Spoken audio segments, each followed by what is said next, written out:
uyanikezana imisebenzi unokukholwa ugcwele inhliziyo yakho unga-apply awukho umsebenzi ozowuthola ngeke vele kufanele bazalwane cela siyeke lento yokuthi kuzovele kuqhamuka umuntu nje lo uNkulunkulu angakwenza akusiyo lento ejwayelekile ukuthi kuzovele kuqhamuka umuntu nje athi awusolenzo wena mntana engakaze abone indawo engakaze abone CV uNkulunkulu uyakwenza lo esakuphika but asikahambi ngaleyo asithi sikholwa kodwa ibe ikhona into esiyenzayo leyo nto ayisiyona ungakholwa ukukholwa lo imisebenzi yokukholwa haleluya angikwazi ukuthi ngithi ngiyakholwa ukuthi uNkulunkulu leli bani uzoligcwalisa kodwa kube nezinto ezidate ngesikhathi ngithenge ituli imisebenzi leyo yokukholwa ngesikhathi ngithenge ituli izenze lezo zokukholwa haleluya ngesikhathi ngithi ngifuna ukubeka imali noma ngithi ngoDisemba futhi ngide 1 no 2 no 3 ukusave ngenyanga imisebenzi yokukholwa leyo awukho umlingo ozoqhamuka ngoDisemba kuvele kungena 50,000 kwi-account yakho noma ngale faith engakanani yenze uNkulunkulu uzokusisa uzobona i-savings yakho nama-sacrifices akho ukuthi njalo wena ngenyanga ubeka u-500 rand for leyo nto oyifuna ngoDisemba bese aresponde kwimisebenzi yakho aresponde ngokuthi avela athinte umuntu uzovela ku 5,000 ungamsabeka 500 ngenyanga vele uthatha 5,000 ufake ngenxa yokuthi khona u-action owenzayo do what you can and not God do what you cannot do ngizobazana yenza lokho ukwazi ukwenza wena angithi wena uyakwazi ukungena kwi-internet useshe ikhala zayikholwa useshe imisebenzi uyakwazi ukwenza kodwa ukwazi ukuthi uhambe lapha HR ukuthi uqashe uyakwazi wena ukuthi uthathe i-UZ83 ugcwalise uyakwazi wena ukuthatha iform lebhasari ugcwalise uyakwazi ukuthatha iform le-funding uyakwazi ukuregister icompany uyakwazi ukungena kwi-internet ungene ka-CIPC uregister i-company uyakwazi ukwenza leyo nto uyakwazi ukuthola ama-forms ama-funding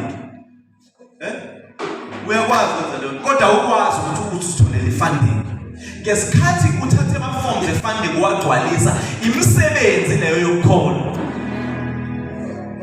haleluya ngesikhathi kubuhlungu emzimbeni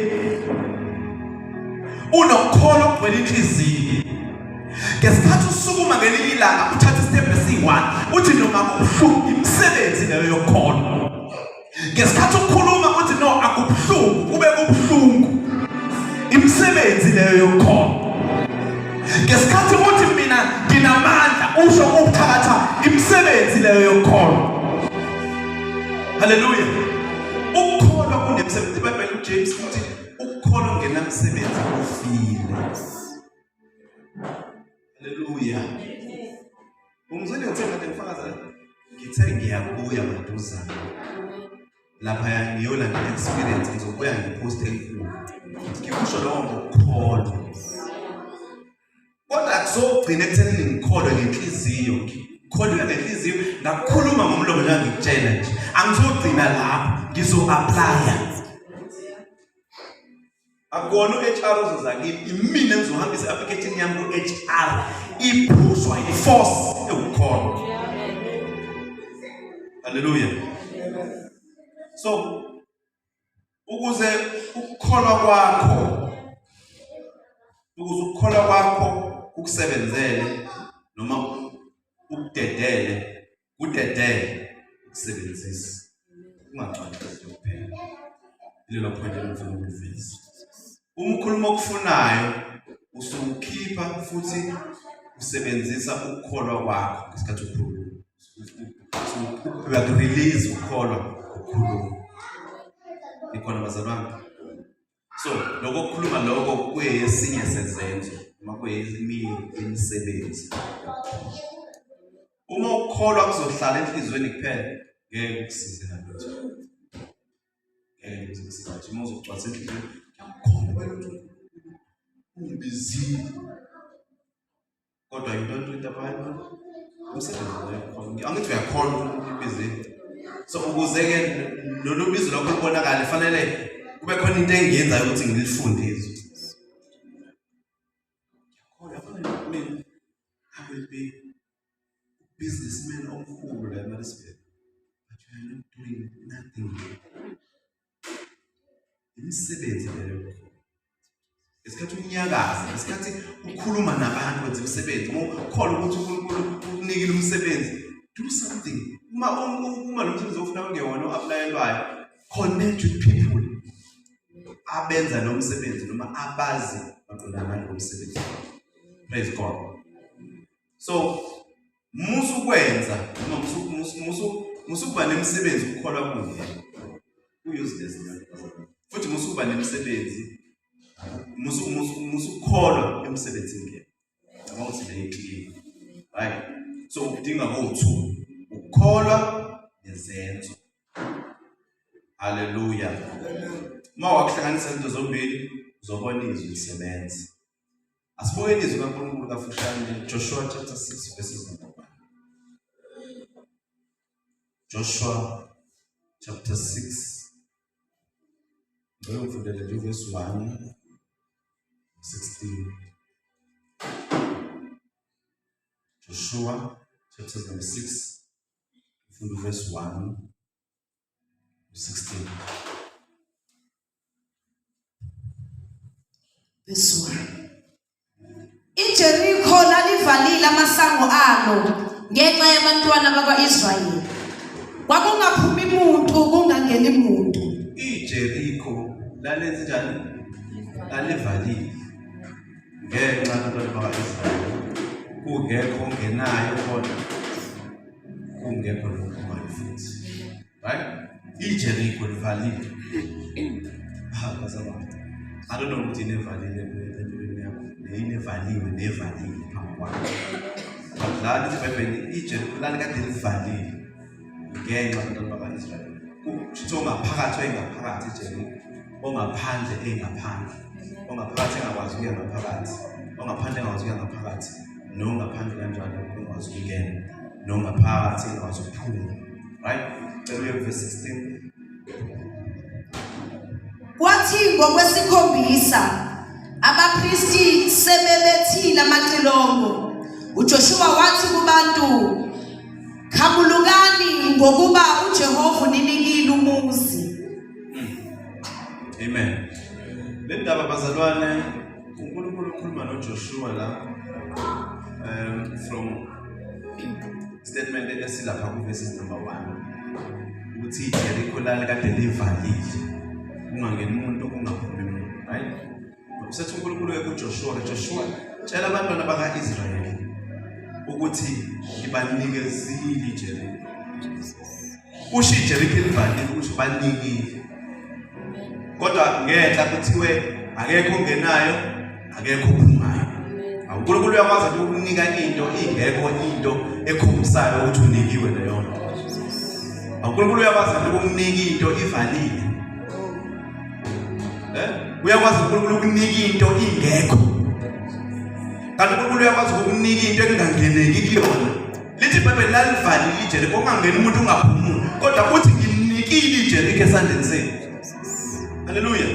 Now, uthi uNkulunkulu ekhuluma noJoshua uthi tshela abantwana bakwa-Israyeli ukuthi siyasazi istory ukuthi ngibanikezile iJerikho. But kunama instructions ekufanele bawalandele ukuze balithole iJerikho elivalile. And bazalwane ngicela ukuthi sikubambe lokho ukuthi lezandonga zeJerikho njengoba sithatha isitulo nje sizawa indonga zeJerikho zawo sirawunde siyibona impela ziwindonga. Akusona indonga enjenganalezi.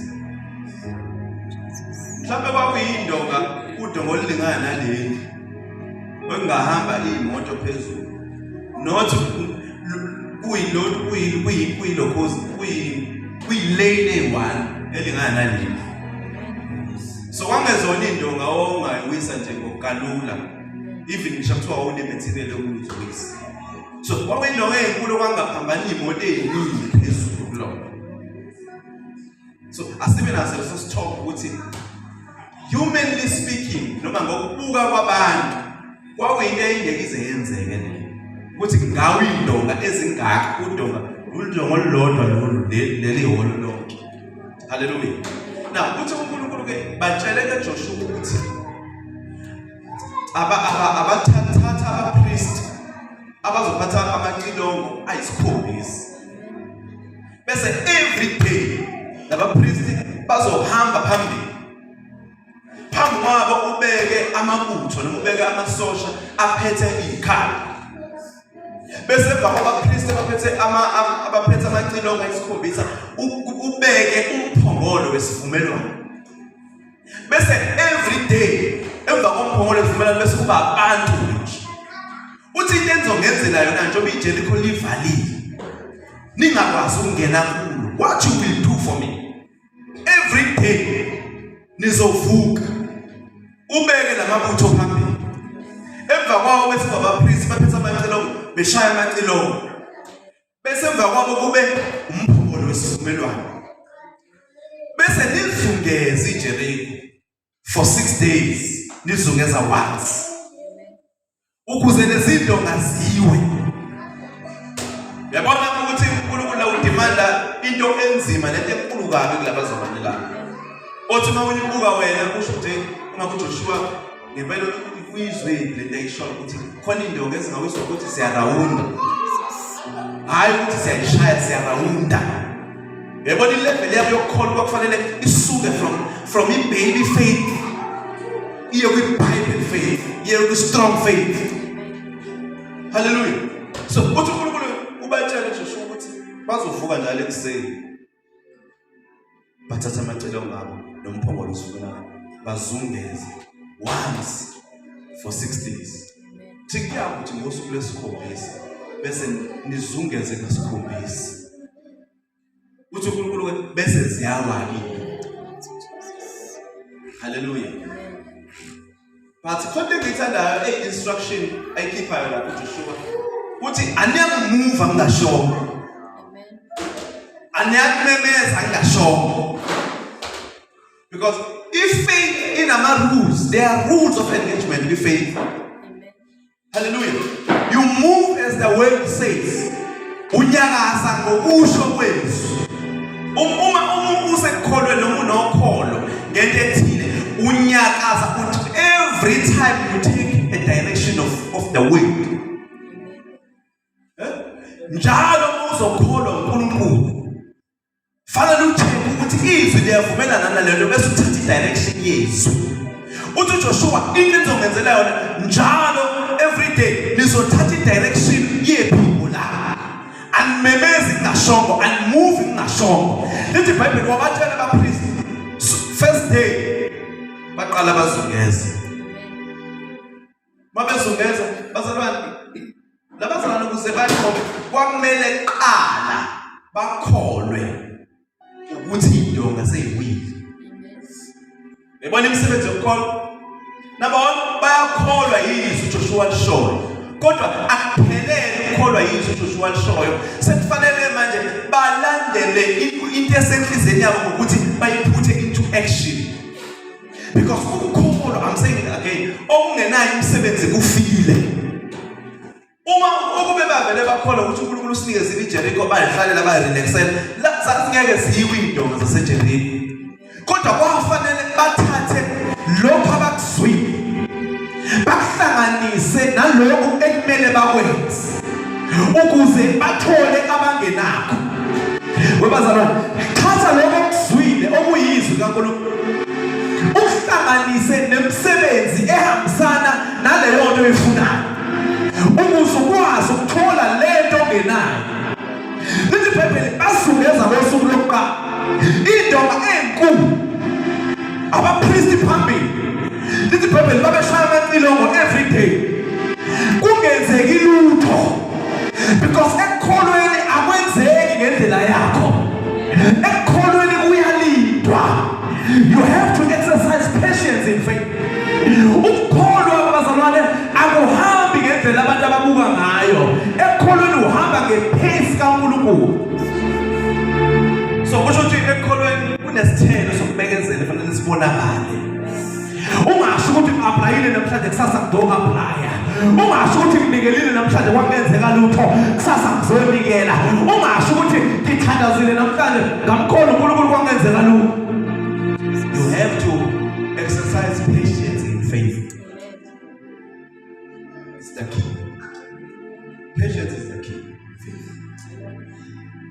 Ukuthi kusebuhlungu kodwa ubekezele. Ulinde ukubekezela. Lithi Bible every day babevuka.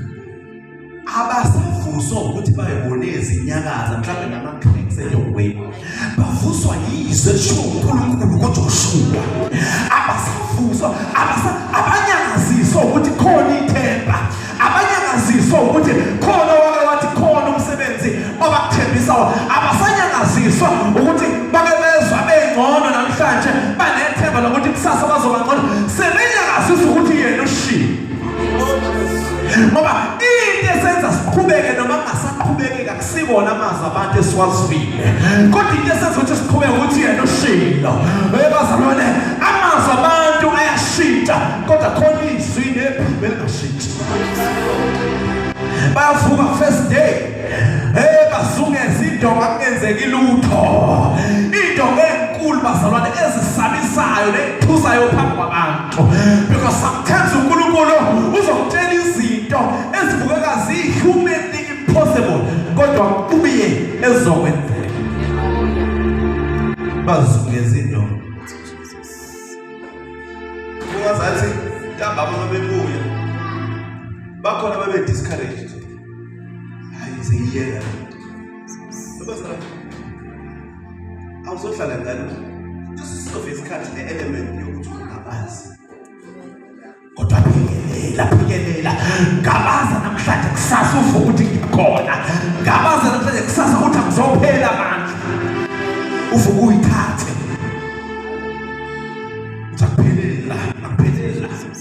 Akupheleli kule simo ngisona nakule ma-feelings engiwafilayo namhlanje. Akupheleli khona okungcono uNkulunkulu azokwenza kusasa.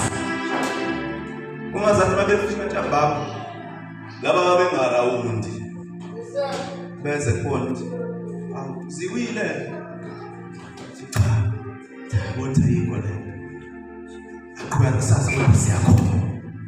Second day baphinde futhi abapriest phambili nalaba besibili laba baphethe ikhali phambili besibili baphethe amacilongo emva kwabo khona kaNkulunkulu khona la khona umphongolo wesivumelwano khona la ngoba noma kuthiwa kwenzeka ngalutho for so long kukhona ubukhona bakhe. For so long kukhona yena noma kuthiwa awusawutholanga leyo msebenzi noma kuthiwa awusayitholanga leyo mali for so long kukhona ubukhona bakhe. Hallelujah. Lithi Bible kwakukhona nomphongolo umphongolo kumele ukukhona bukaNkulunkulu. Babengahambi bona. Mawusukukholwa usukungekho wedwa. Usukungekho wedwa. Hallelujah. Second day kwamenzela lutho. Joshua ngiyacela nimemeze mhlazane sekusho mina ukuthi memezana. There are rules here with faith. Kunama rules with faith. Irule yokuqala ithi wamkela ngokukholwa, wamkela ungangabi nakho. Umthetho loyo we-faith uthi fanele wamukele ukuthi usunakho kuyetha. Bazalwane lezi zinto abamemezanga ngoba seyiwile, bamemeza singakawo, zawiswa umemeza kwabo. Ukuthi bayakholwa ngoba lithi sizonke. Second day baphinda barana. Kwangenzeka lutho. Yabona ukuthi wena usheshe wagive up. Bazalwane awuyibukele. Udongo olungaka luzowiswa yini ngempela uma ubuka ngamehlo enyama wena. Yini ezokwenza ukuthi lutho. Kodwa nxa uthi kwakhamba abantu abanokukholo enhlizweni bakuphusha ngemisebenzi yokukholo. Ithi uyithatha medication ube ukholo ukuthi angithembile le medication, ngithemba uNkulunkulu owadala labantu abadla le medication. Hallelujah. Third day baphinda bazongeza futhi kwangenzeka lutho kade wawuzama ngenzeki lutho musuyekela sekuseduze la uyakhona qhubeka uhambe ngokukholwa qhubeka umethemba uNkulunkulu qhubeka ube umntwana kaNkulunkulu ungangabazi endleleni khona into azoyenza. Fourth day kwangenzeka lutho mhlawumbe phakathi kokuwe wokumula ukuke awusekusuku lesine aziwile namanje awusekunyaka wesi5 awusebenzi awusekunyaka wesithathu ugula amazwi lawa aphuma kwisitha asuke ehlebezela wena. Haleluya. Kwafika usuku lesihlanu lutho kwafika olwesithupha lutho uthe ngosuku lesikhombisa cela uphinde ufunde futhi verses number 16. Verse number 16. Alungisa omunye nge-English. Kwathi ngokwesikhombisa abapristi sebebethile amacilongo. Right. uJoshua wathi kubantu. Okay. Now nansi ke instruction ke manje silethwa ke manje. Emva kokuthi ke manje abapristi sebewashayila amacilongo lawo 7. Sekune instruction ke manje ezophuma kuJoshua okuyena onikeza umyalezo. Imisebenzi lo usebatshela ngokuthi uNkulunkulu usewenzile umsebenzi wokuthi aninike iJericho. uNkulunkulu usenikezile iJericho, uNkulunkulu useninikile lento eniyifuna. Kodwa khona enikezile, khona imisebenzi kumele niyenze ni. Khona izinto kumele nizenze ni. Ilese niqale ngazo ukuthi uNkulunkulu iphathi yakho useyenzile. uNkulunkulu ukunikezile ingqondo sokwakho ukuthi ufunde. uNkulunkulu ukunikezile ama-ideas sokwakho ukuthi wa-implement. Uthi uJoshua webazalwane uNkulunkulu unikile iJericho. But khona into ekumele niyenze na. Wemzalwane wami uNkulunkulu ukunikezile lento oyifunayo. Wena ukuthi uyilande ngokukholwa. Ukukholwa kulanda izinto kwirem yezinto ezingabonakali. Ikuthathe kulethe la kubonakala khona. Ingabona ithi iBhayibheli lonke sikubonayo kuvela kokungabona. Uthi uJoshua bapriest selwashayile amacilongo nakholwa uNkulunkulu kodwa khona efanele niyenzeke manje. Yes, please. Khamulukani ngoba uJehova unikile umuzi. Uzwele u7 day usuku lesikhombisa 7th day kodwa uthi sebenikeziwe. Mawucabanga istate of mind salabantu sasi right here. For 6 days berawunda bengayitholi lento abayishola. uJoshua wathi uNkulunkulu sebanikezile yona. Already ukhuluma kubantu abangabazayo, already ukhuluma kubantu abasabayo, already ukhuluma kubantu abakwi-disbelief ukuthi uyasholo nje uJoshua ngeke isenzeka lento. Kodwa balibamba izwi. Cela ufundele in English. Verse number 16. Verse 16. The seventh time around, when the priest sounded the trumpet blast, Joshua commanded the army. Right. Shout, for the Lord has given you the city. Now it is time for you to shout. Sekuyisikhathi sokuthi umemeze. Umemeze osamemeze ungabaza nokwesaba manje.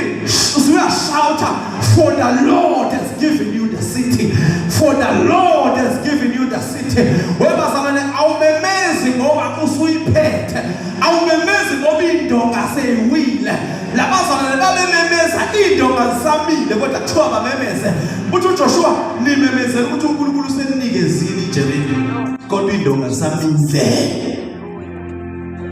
Kodwa indonga zisamile phambi kwabo. Mina ngizothi ekuseni shout, for the Lord has given you the city. Shout for lento oyifunayo ngoba uNkulunkulu ukunikezile yona. Ngizothi awukukhaluluke, awukumemeza umsebenzi wakho, akumemeza impiliso yakho, akumemeza ibhizinisi lakho, akumemeza ukuthula kwakho, for the Lord has given you. For the Lord will give you. For the Lord has given you. For the Lord has given you. Memeza. Umemeza kanjani?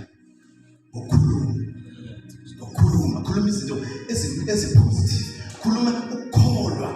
Hallelujah. Khuluma into ekusa kulento ekholwayo. Labazalwane ukulenza kwabo kwakuyisona senzo noma action noma imisebenzi yokukholwa. Ngesikhathi berawunda iyona imisebenzi leyo. Hallelujah. Ukube bama babengeke lezinto ngazini. They marched around the walls every day for 6 days. Lapho indonga zami uzabakholwa uNkulunkulu izimo zalo zimile phambi kwakho. Mina ngizothi press on. Press on. Press on. Yimekhulumile, khuluma izinto eziphezulu. Cela ukuba kufike 17 singiyafana. Verse 17. Umuzi yakwahlukaniselwa uJehova. Uthi uyabo uthi iJericho sekuhlukaniselwa uJehova manje. Ngoba usenikile lo. Lezi zinto sezihlukaniselwe wena. Wena wakho ukuthi uzilande uzamukele ngokukholwa. Already they have been set apart for you. Khona izinto uNkulunkulu ngoba za uma lithi iBhayibheli noma ethuhlawelelayo kwahlalwa phansi kwahlelwa ngempilo yakho. Athu Jeremiah 29:11 ngoba ngiyayazi imicabango enginayo ngawe yokuphumelelisa. Lezo zinto uNkulunkulu wazihlela ephakadeni ungakukhona wena. Kunezinto uNkulunkulu akuhlukanisele zona ezilinde wena ukuthi uzilande ngokukholwa. Cela uphinde futhi 17. Umuzi uyakwahlukaniselwa uJehova. Lo muzi usohlukaniselwa uJehova. Qhubeka.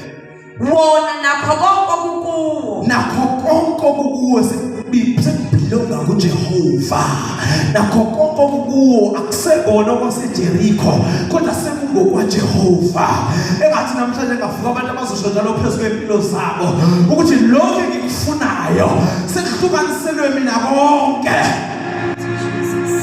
Sekuhlukaniselwe mina konke. Ukuphila kwahlukaniselwe mina. Impumelelo yahlukaniselwe mina. Ingcebo yahlukaniselwe mina. But you have to shout. You have to shout. Cela sibeke inyawo zethu.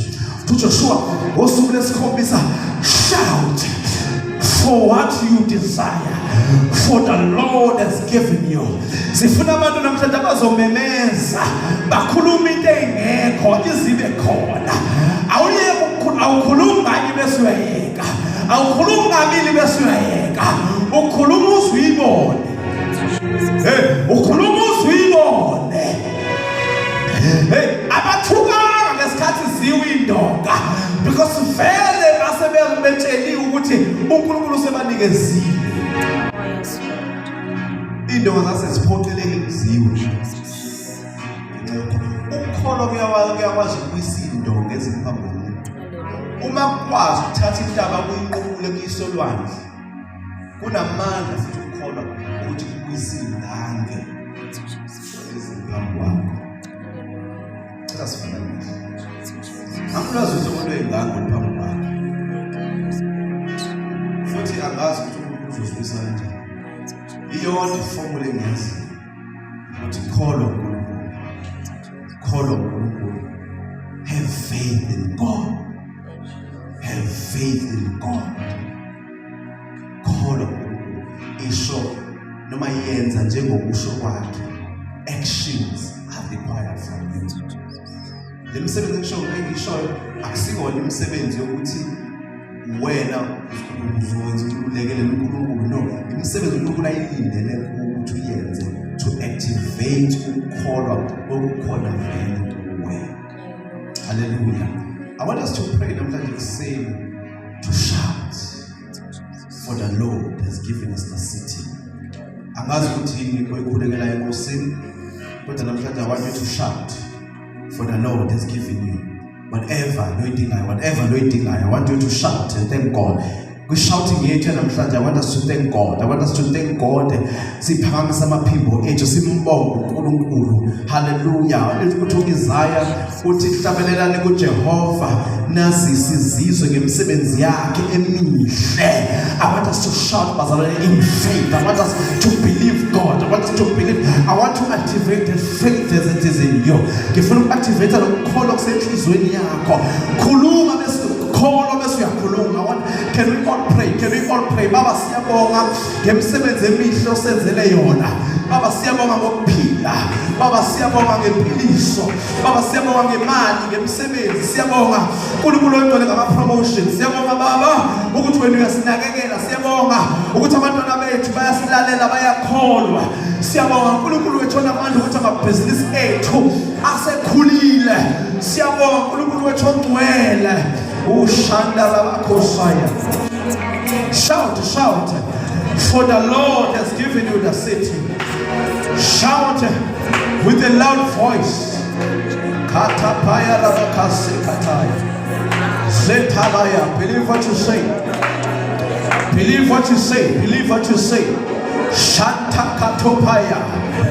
Thank you, thank you, thank you for high positions. Thank you for the anointing. Thank you for the power to raise the dead.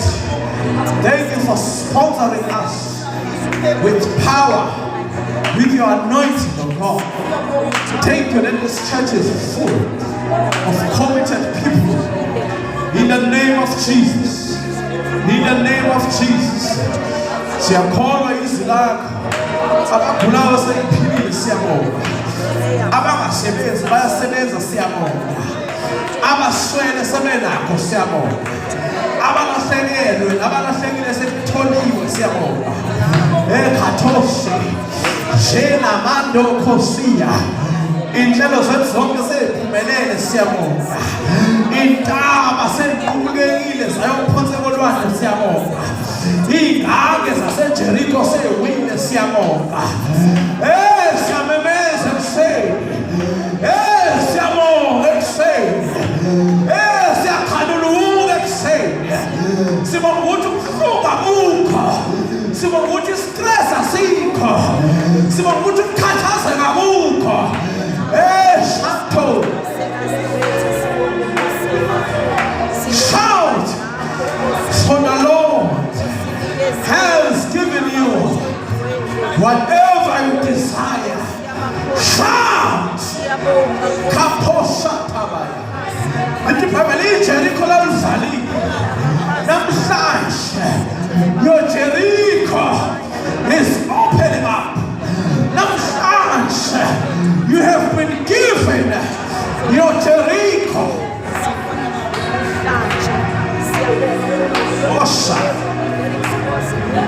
Your Jericho has been declared yours. The job has been declared yours. The tender has been declared yours. Studies, money is coming your way. Shout, for the Lord has given you a better one. A better one. Let go of the old one. Shout for the new one.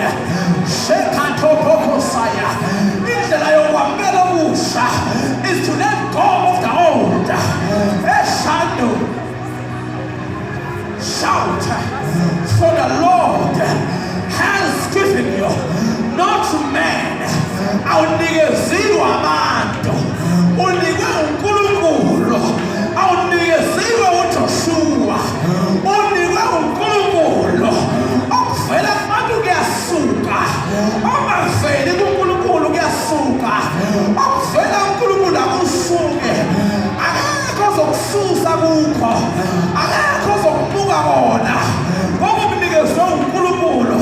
Shout, khanuluka. Uthi sengiphilile. Uthi ingxenye yomzimba ebuhlungu. Uthi sengiphilile. And begin to do lokho ongakazi ukwenze. Shout, bhala phansi. My business is booming. Ekhathoshaka.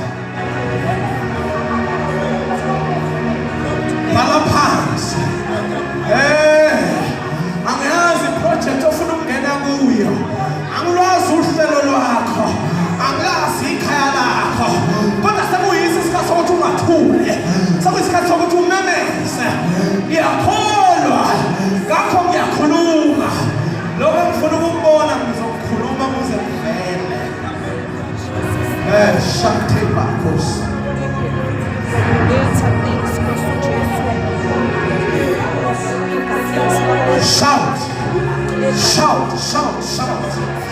Memeza lobo kufunayo.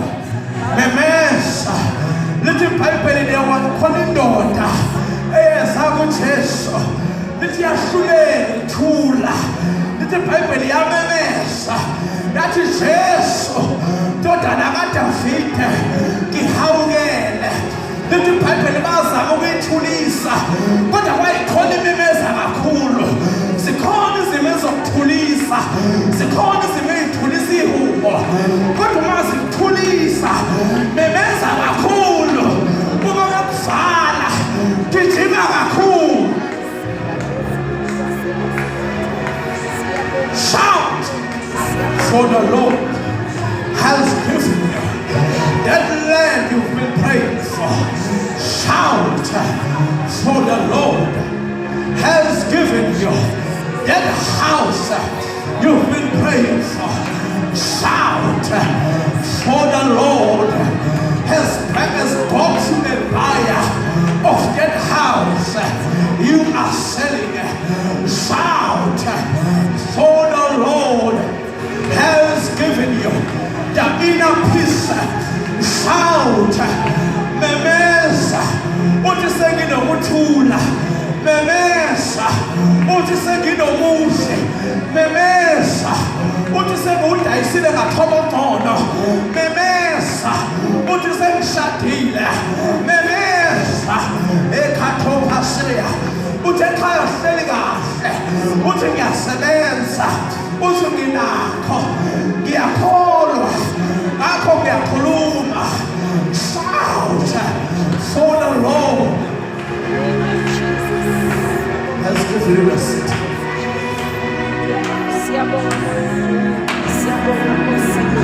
Shout, for the Lord has given you.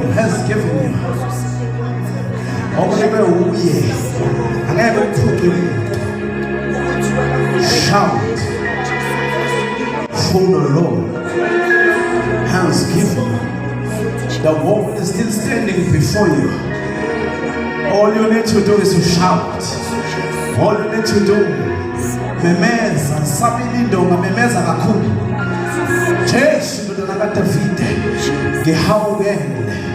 Sabelindonga phambi kwakho kodwa qhubeka umemeze. Noma ingekho into ethi susuka, qhubeka umemeze. Ekhathophakashetha, memeza for that better job. Lo msebenzi wangcono ufuna umemeze. Awu ngiyakholwa. Therefore I speak.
God has done for you? Do you believe in your heart? Ukuthi uNkulunkulu usekwenzile. Bazalwane ungabusangabazi, ungabusangabazi, ungabusavumisana nalokho. Ungabusavuma ukuthi inyoni zezulu zintshontshe imbewu esitshaliwe. Kholwa Jesu.